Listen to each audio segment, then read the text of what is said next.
Pertama, saya apresiasi atau terima kasih atas SMSI. Kalau dari Bapak Intelijen Dunia, Sun Tzu, itu ada 36 strategi Sun Tzu.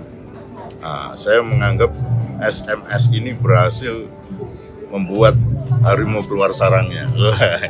Jadi sebetulnya saya dikerjain ini, tiba-tiba ada award dari ini, tidak pernah intelijen itu dimunculkan begini kan gitu. Tapi nggak apa-apa, ini zaman sudah berubah. Seperti tadi disampaikan, ini zaman sudah tidak seperti yang dulu.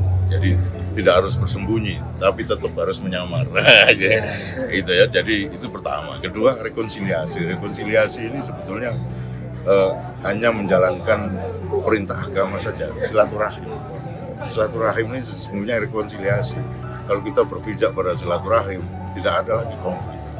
Gitu. Jadi kita pegang 3 kata kunci: silaturahim, 1, 2, kembali pada agama, 3, dibimbing para alim ulama.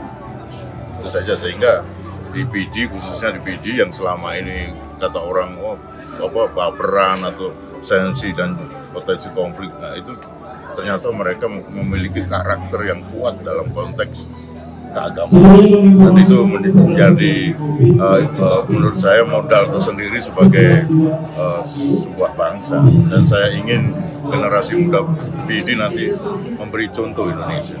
Itu aja. Terima kasih, Bang. Oke, siap. Terima kasih.